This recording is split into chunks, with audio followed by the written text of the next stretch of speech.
कलवारी पे देखो कैसा ये नजारा, परमेश्वर का बेटा लटका बेसहारा।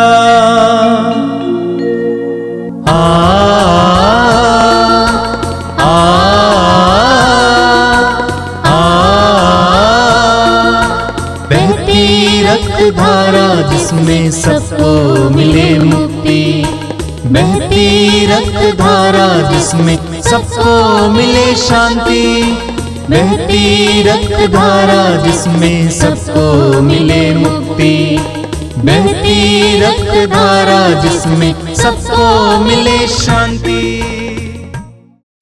ख्रिस्त में मेरे प्यारे भाई और बहनों, पवित्र रक्ताभिषेक की इस महत्वपूर्ण प्रार्थना सभा में मैं आपका हार्दिक स्वागत करता हूं। आइए हम शुरू करते हैं। पिता, पुत्र और पवित्र आत्मा के नाम पर आमीन।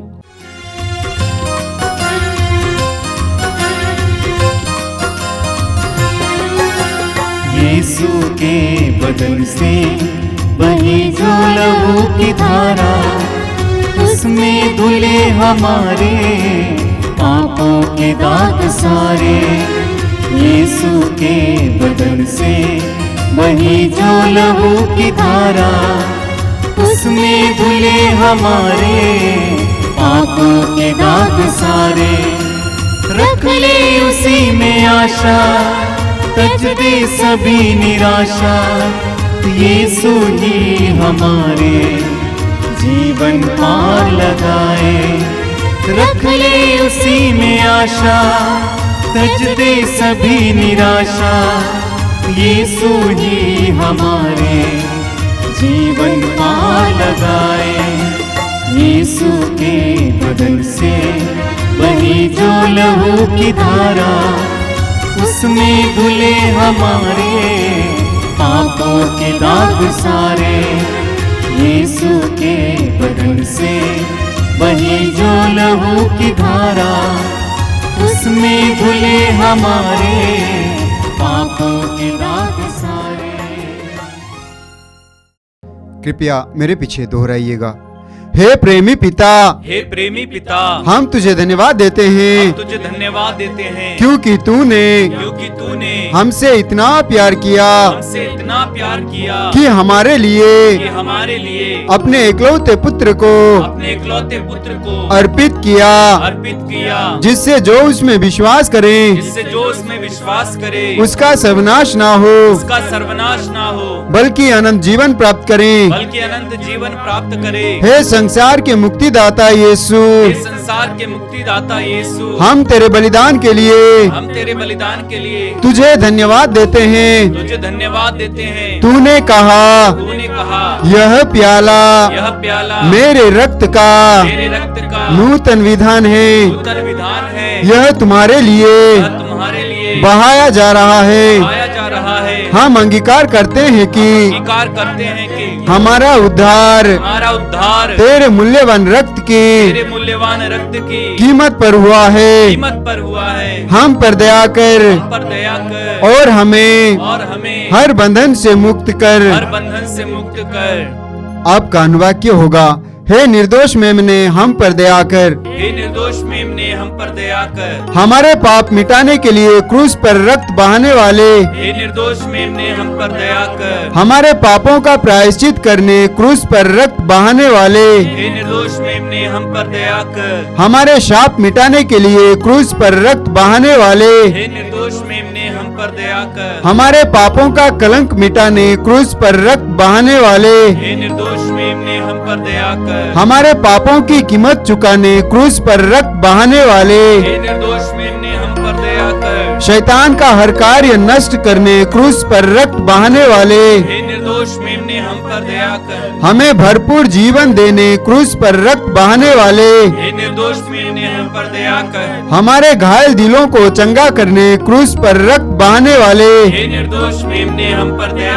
रोगों से हमें चंगा करने क्रूस पर रक्त बहाने वाले, निर्दोष मेम ने हम पर दया कर। हमें पिता से मेल कराने क्रूस पर रक्त बहाने वाले, हे निर्दोष मेम ने हम पर दया कर। हमें एक दूसरे से मेल कराने क्रूस पर रक्त बहाने वाले, हे निर्दोष मेम ने हम पर दया कर। हमें प्रेम की शिक्षा देने क्रूस पर रक्त बहाने वाले, हे निर्दोष मेम ने हम पर दया कर। हमारे लिए स्वर्ग का द्वार खोलने क्रूस पर रक्त बहाने वाले, हे निर्दोष मेम ने हम पर दया कर। हमारे बंधनों को तोड़ने के लिए क्रूस पर रक्त बहाने वाले, हे निर्दोष मेम ने हम पर दया कर। हमारे आंसुओं को पोंछने के लिए क्रूस पर रक्त बहाने वाले, हे निर्दोष मेम ने हम पर दया कर। हमें धर्मी बनाने के लिए क्रूस पर रक्त बहाने वाले, हे निर्दोष मेम ने हम पर दया कर। हमें पवित्र करने के लिए क्रूस पर रक्त बहाने वाले, हे निर्दोष मेम ने हम पर दया कर। हमें सशक्त करने के लिए क्रूस पर रक्त बहाने वाले, हे निर्दोष मेम ने हम पर दया कर। हमें स्वतंत्र करने के लिए क्रूस पर रक्त बहाने वाले, हे निर्दोष मेम ने हम पर दया कर। हे ईश्वर के मेमने जो संसार के पाप हर लेता है, प्रभु हमें क्षमा कर। हे ईश्वर के मेमने जो संसार के पाप हर लेता है, प्रभु हमारी सुन। हे ईश्वर के मेमने जो संसार के पाप हर लेता है, हम पर दया कर। हम प्रार्थना करें। हे ईश्वर, तूने चाहा कि यीशु अपना रक्त बहाकर हमारे पापों का प्रायश्चित करे और हम विश्वास द्वारा उसका फल प्राप्त करें। हम तुझसे प्रार्थना करते हैं कि उनके पवित्र रक्त की योग्यता से इस संसार पर दया कर और हमें हर बंधन से छुड़ा दे। हम यह प्रार्थना करते हैं उन्हीं प्रभु ख्रिस्त के द्वारा, आमीन। हे हमारे पिता, तू जो स्वर्ग में है, तेरा नाम पवित्र माना जाए, तेरा राज्य आवे, तेरी इच्छा जैसे स्वर्ग में है वैसे इस पृथ्वी पर भी पूरी हो। हमारा प्रतिदिन का आहार आज हमें दे और हमारे अपराध हमें क्षमा कर जैसे हम भी अपने अपराधियों को क्षमा करते हैं, और हमें परीक्षा में न डाल परंतु बुराई से बचा। आमीन।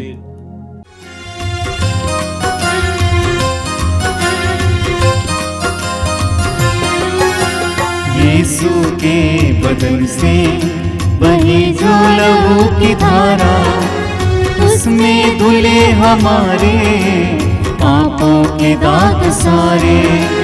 यीशु के बदन से बही जो लहू की धारा, उसमें धुले हमारे पापों के दाग सारे। रख ले उसी में आशा, तज दे सभी निराशा। यीशु ही हमारे जीवन पार लगाए। रख ले उसी में आशा, तज दे सभी निराशा। यीशु ही हमारे जीवन पार लगाए। यीशु के बदन से बही जो लहू की धारा, उसमें धुले हमारे पापों के दाग सारे। यीशु के बदन से बही जो लहू की धारा, उसमें धुले हमारे पापों के दाग सारे। आइए हम अपनी आंखें बंद रखें। इस प्रार्थना में योग्य रीति से भाग लेने के लिए अपने आप को तैयार करें।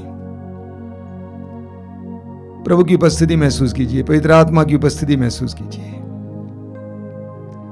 आप जहां कहीं भी बैठे इस समय ये महसूस करना कि प्रभु आपके करीब हैं। सामर्थ्यवान प्रभु आपके करीब हैं। आपकी परिस्थितियों को बदलने में समर्थ प्रभु आपके करीब हैं। इस समय पवित्र आत्मा से प्रार्थना कीजिए, पवित्र आत्मा मेरी बुद्धि को प्रकाशित कीजिए, मेरे हृदय को उत्साही बनाइए। पवित्र वचनों को सुनने के लिए, उसको ग्रहण करने के लिए मुझे तैयार कीजिए। प्रार्थना कीजिए, प्रार्थना कीजिए।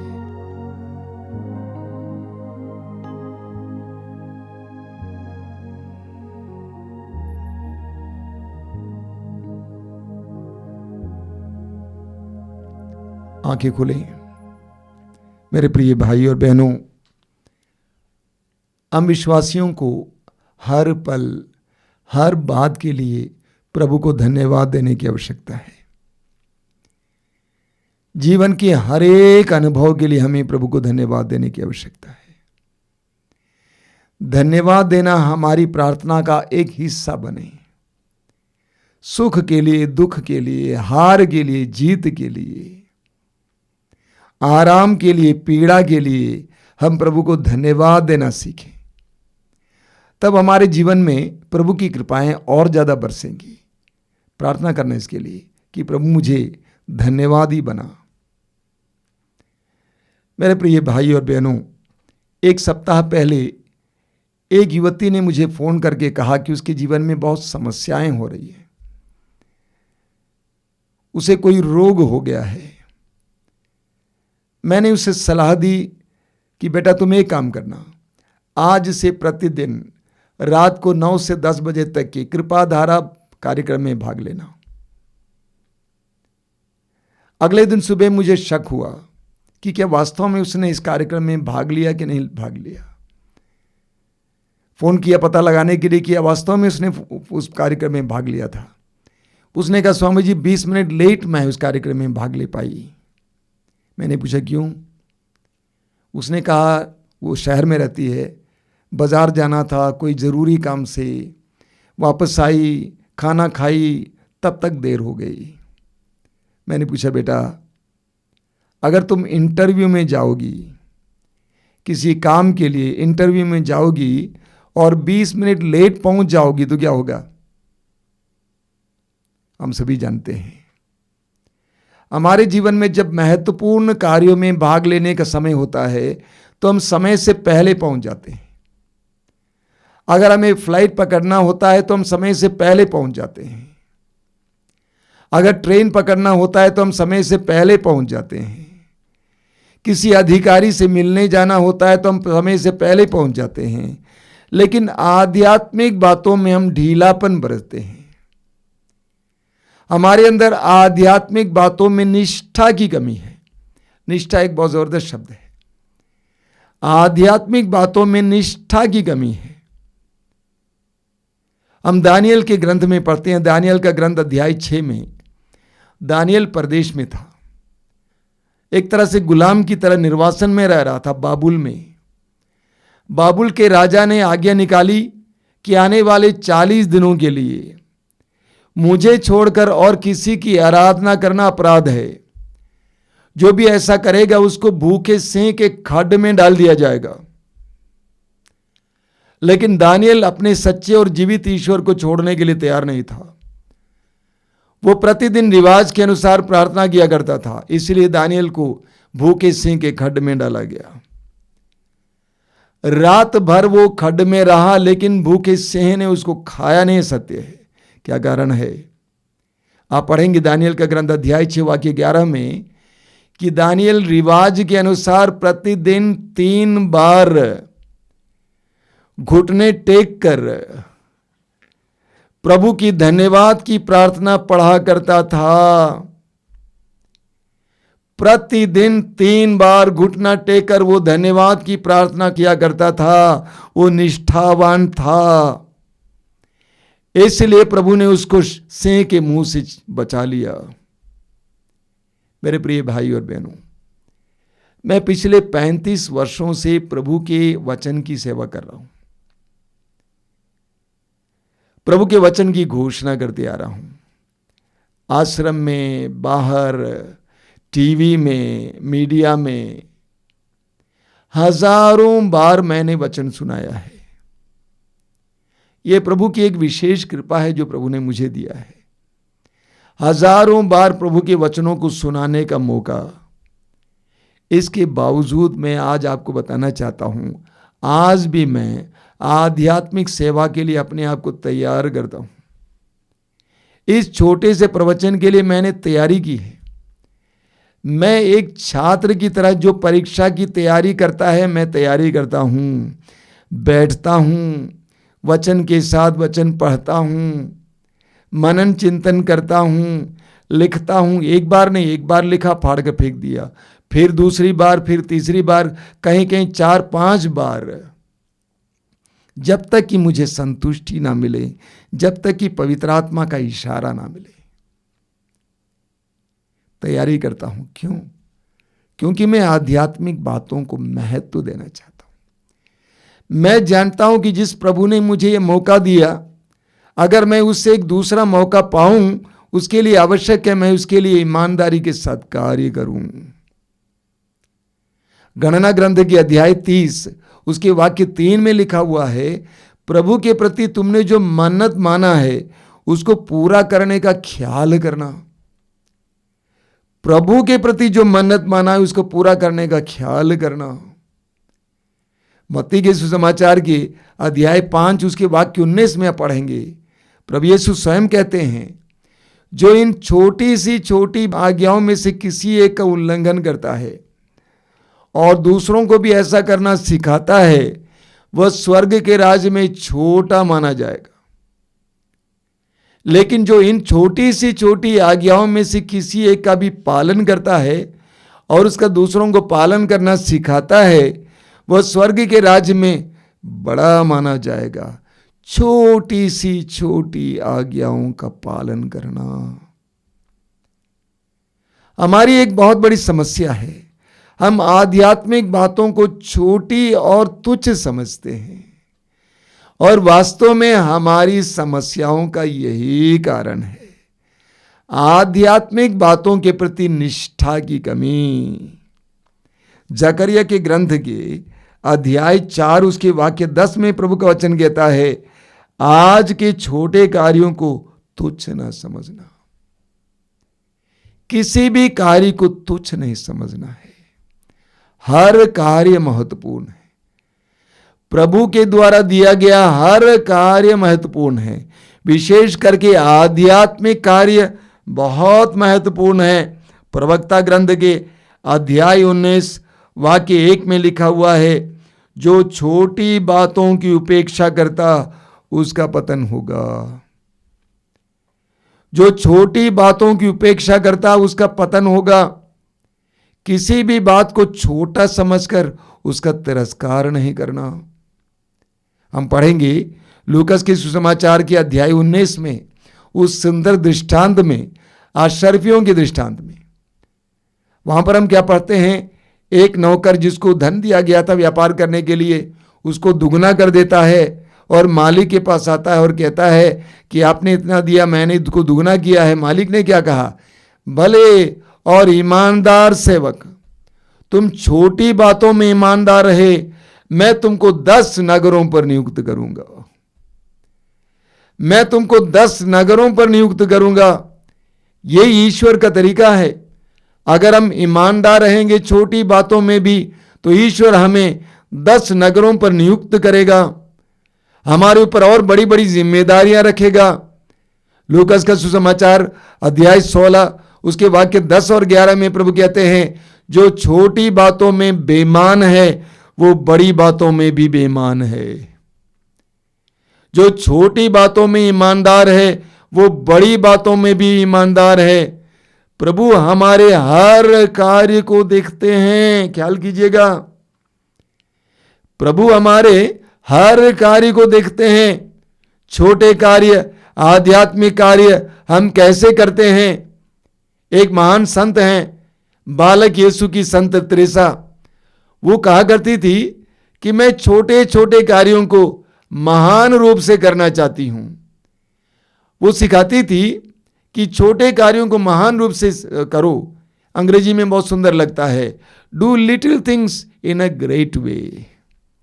प्रेम के साथ, कितना भी छोटा क्यों ना हो, प्रेम के साथ करो। हमें वचन में पढ़ने को मिलता है, सामुएल के पहले ग्रंथ के अध्याय 15 में हम राजा साउल के आज्ञा भंग के बारे में पढ़ते हैं। ईश्वर ने राजा साउल से कहा था कि अमलेकियों पर आक्रमण करो, अमलेकियों को हराओ, मैं तुम्हें आदेश देता हूं और उसके लिए अधिकार भी देता हूं। और साउल जाता है, ईश्वर के आदेश के अनुसार अमलेकियों पर आक्रमण करता है, उनको हरा देता है। ईश्वर ने कहा था कि अमलेकियों के यहां से तुम कुछ भी नहीं ले आओगे, ना सोना ना चांदी ना कुछ भी। लेकिन राजा साउल ने क्या किया, कुछ मोटे मोटे जानवरों को वहां से ले आया। उसने सोचा ये तो छोटी चीजें हैं, ये तो छोटी चीजें हैं। कुछ मोटे मोटे जानवरों को ले आया और ईश्वर साउल से क्रुद्ध हो गया। ईश्वर ने साउल को इस्राएल के राजा के रूप में परित्याग किया। साउल ने उसको छोटा समझा। किसी भी बात को छोटा नहीं समझना चाहिए। हम पढ़ेंगे मलाकी के ग्रंथ के अध्याय 1 उसके वाक्य 6 से 8 तक। बहुत सुंदर पाठ है। वहां पर हम पढ़ते हैं, ईश्वर उस जमाने के पुरोहितों को फटकारता है। ईश्वर कहता है कि तुमने मेरी वेदी को दूषित किया है, तुमने मेरी वेदी को दूषित किया। और तुम मुझसे पूछोगे कैसे हमने दूषित किया है, मैं तुम्हें बताऊंगा। जब तुमने मेरी वेदी पर अंधे और लंगड़े जानवरों को चढ़ाया, जब तुमने मेरी वेदी पर अंधे और लंगड़े जानवरों को चढ़ाया, तो क्या तुमने मेरी वेदी को दूषित नहीं किया?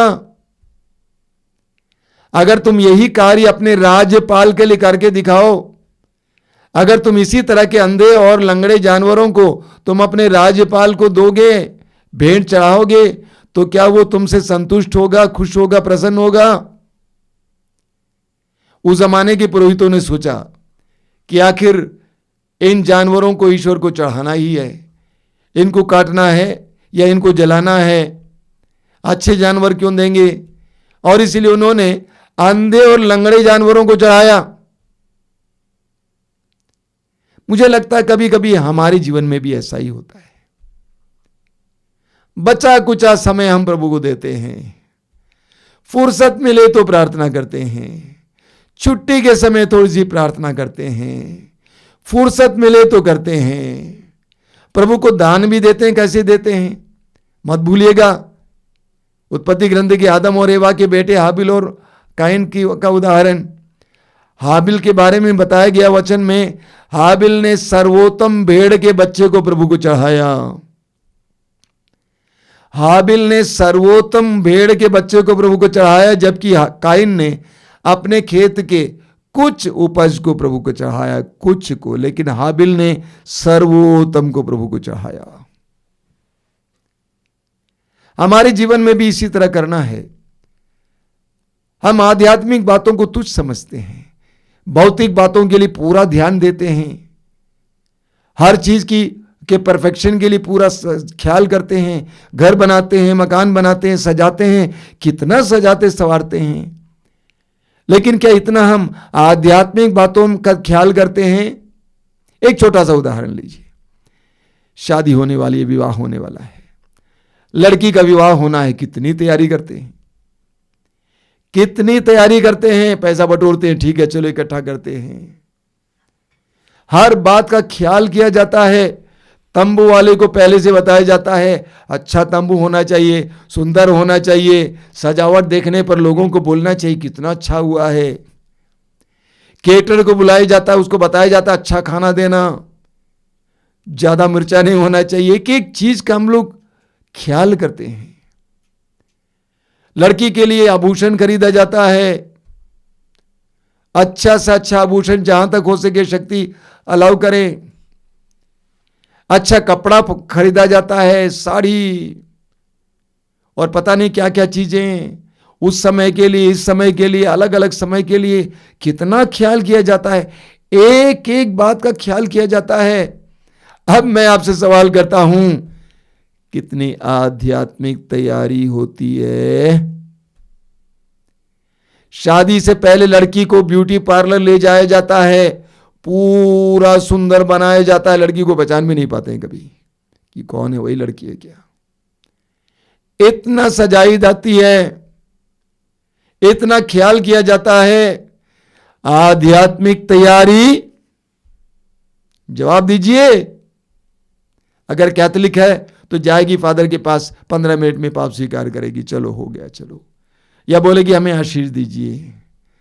आध्यात्मिक तैयारी क्या होती है? ईश्वर सब कुछ देखता है, सोचता है, कहता है देखते हैं तुम्हारा डंटिंग पेंटिंग कितना दिन तक टिकेगा। शादियां टूटने लगती हैं, तब रोने लगते हैं, भगवान तूने ऐसे क्यों किया। आज मेरा सवाल आपसे यह है, कितनी आध्यात्मिक तैयारी हुई इतने बड़े काम के लिए? ना के बराबर। यही हमारी दुर्दशा है, यही हमारी पीड़ा का कारण है। आध्यात्मिक बातों को हम तुच्छ समझते हैं। मैं लोगों से कहा करता हूं, give the best to God. सबसे ज्यादा, सबसे अच्छा प्रभु को दो। मैं अपने युवक पुरोहित भाइयों से अक्सर कहा करता हूं, give the best to God, God will give you the best. प्रभु को अपना सबसे सर्वोत्तम दे दो। बचा कुचा समय नहीं है, अच्छा समय। बचा कुचा नहीं, अच्छा। देखना जीवन में क्या होगा। Give the best to God. इस आश्रम में कई वर्षों से मैं इस बात का ख्याल करता हूं, जहां तक प्रभु के कार्य के लिए है कोई समझौता नहीं होता है, द बेस्ट होना चाहिए। मैं लोगों से कहता हूं, मैं खरीदोगे प्रभु के कार्य के लिए, द बेस्ट होना चाहिए। प्रभु के कार्य के लिए, आध्यात्मिक कार्य के लिए कोई कंजूसी नहीं करोगे। अपने कपड़े पे कंजूसी करो, खाने पे कंजूसी करो, प्रभु के कार्यों के लिए कोई कंजूसी नहीं होनी चाहिए। हो सकता है वो वार्षिक सत्संग की बात हो, कोई भी बात हो, कोई कंजूसी नहीं, कोई समझौता नहीं। इसीलिए प्रभु ने हमें आशीष भी दी है, बहुत आशीष दी है, अनगिनत वरदान दिए हैं, क्योंकि हमने प्रभु के लिए सब कुछ देने का प्रयास किया है, जहां तक हो सके द बेस्ट देने का प्रयास किया है। एक बहुत सुंदर वचन है यिर्मयाह नबी का ग्रंथ, उसके अध्याय 48 वाक्य 10, बहुत जबरदस्त वचन है। वहां भी क्या लिखा हुआ है, वह व्यक्ति अभिशप्त है जो प्रभु के कार्य में शिथिलता दिखाता है। वह व्यक्ति अभिशप्त है जो प्रभु के कार्य में शिथिलता दिखाता है। कई लोग बोलते हैं, ये हो जाएगा ना फादर, ये हो जाएगा ना स्वामी जी। मैं बोलता हूं, हो जाएगा नहीं। प्रभु के कार्य में जो शिथिलता बरतता है वो अभिशप्त है।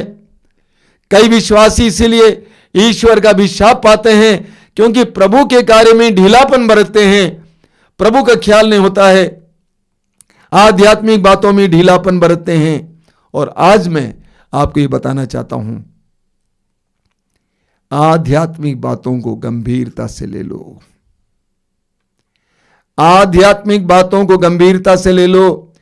आप मिस्सा के लिए जाते हैं, प्रार्थना के लिए जाते हैं, सर्विस के लिए जाते हैं, व्यक्तिगत प्रार्थना करते हैं, वचन पढ़ते हैं। यह एक रूटीन का हिस्सा नहीं होना चाहिए, यानी ऐसे करते आ रहा हूं, कर रहा हूं, ऐसा नहीं होना चाहिए। जानबूझकर होना चाहिए। प्रार्थना के लिए समय निकालते हैं, जानबूझकर होना चाहिए। किसी को दिखाने के लिए, किसी को खुश करने के लिए नहीं होना चाहिए। आध्यात्मिक बातों को ज्यादा महत्व दो। कुछ दिन पहले एक युवती मेरे सामने बैठी थी, विवाह हुआ, 3-4 साल हुए, अभी उसका परिवार बहुत बुरी अवस्था में है, टूटने के कगार पर है, रो रही थी, परेशान थी। मैं इसको तंग करना नहीं चाहता था, लेकिन मैं जानता हूं जब परिवार सही सलामत था उस समय वो आध्यात्मिक बातों का ख्याल नहीं करती थी।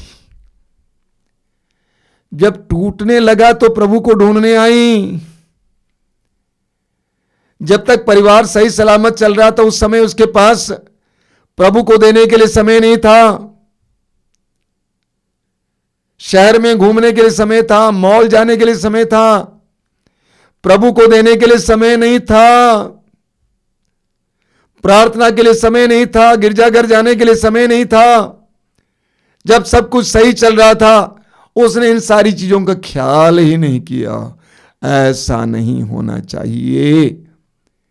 मत्ती के सुसमाचार के अध्याय 6 वाक्य 33 में प्रभु यीशु कहते हैं, तुम सबसे पहले ईश्वर के राज्य और उसकी धार्मिकता की खोज में लगे रहो, बाकी चीजें तुम्हें यूं ही मिल जाएगी। अब ध्यान से सुनना वचन को। प्रभु ने यह नहीं कहा कि तुम केवल ईश्वर के राज की खोज में लगे रहो, बिल्कुल नहीं। प्रभु ने कहा सबसे पहले अन्य बातों का ख्याल करना है, यस, अन्य चीजों को ढूंढना है, यस, मेहनत करनी है, लेकिन सबसे पहले ईश्वर के राज्य की खोज करना है। आध्यात्मिक बातों में लापरवाही नहीं बरतना चाहिए। आध्यात्मिक बातों में लापरवाही नहीं दिखाना चाहिए। यह नहीं भूलना चाहिए कि जीवन का स्रोत प्रभु है। आपका जीवन उस पर टिका हुआ है, मत भूलिए।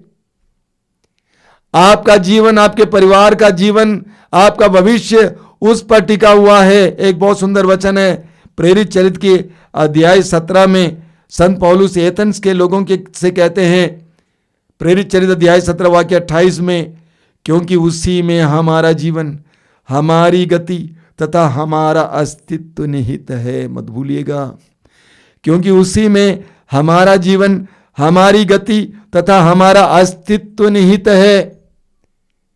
उसी में हमारा जीवन, हमारी गति और हमारा अस्तित्व निहित है। इसलिए आध्यात्मिक बातों को तुच्छ न समझना और आध्यात्मिक बातों को महत्व देना है। आइए हम प्रार्थना करें। प्रभु से प्रार्थना कीजिए, समय ईमानदारी से प्रार्थना कीजिए। बोलिए, प्रभु मेरे जीवन में मैंने देखा है, मैंने तुझे और तेरे कार्यों के लिए महत्व शायद ही दिया है। जब जीवन में परेशानी आती है तेरे पास दौड़ के आता हूं, लेकिन जब सब कुछ सही सलामत रहता है मैं तेरे लिए समय नहीं निकालता हूं, तुझे ध्यान नहीं देता हूं, प्रार्थना के लिए, वचन सुनने के लिए, वचन पढ़ने के लिए समय नहीं निकालता हूं, गिरजा घर जाने के लिए समय नहीं निकालता हूं। प्रभु मुझ पर दया कर। आज मैंने महसूस किया मेरे जीवन और मेरे परिवार की जीवन की समस्या यह है कि मैंने सबसे पहले तेरे राज्य और उसकी धार्मिकता की खोज नहीं की। मैंने सांसारिकता के पीछे दौड़कर अपना समय बिताया है। मुझ पर दया कर प्रभु, तेरे पवित्र वचनों को ग्रहण करने की मुझे कृपा दीजिए। आध्यात्मिक चीजों को, आध्यात्मिक बातों को महत्व देने की कृपा दीजिए। ये जानने की कृपा दीजिए कि मेरा जीवन, मेरे जीवन की गति, मेरा अस्तित्व तुझ पर टिका हुआ है। इसलिए आध्यात्मिक बातों के लिए मुझे जिज्ञासा दीजिए, ललक दीजिए, लगाव दीजिए। धन्यवाद यीशु, धन्यवाद। तेरी स्तुति, तेरी आराधना, तेरी महिमा। Thank you Jesus, thank you Jesus.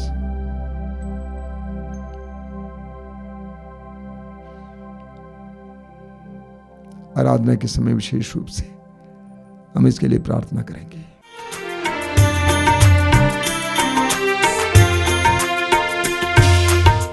अर्चना पूजा आराधना, अर्चना पूजा आराधना, परम प्रसाद में यीशु। आराधना तेरी आराधना, आराधना तेरी आराधना।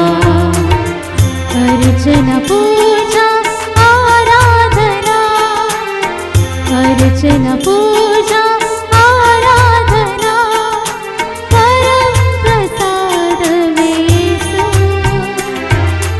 आराधना तेरी आराधना, आराधना तेरी आराधना।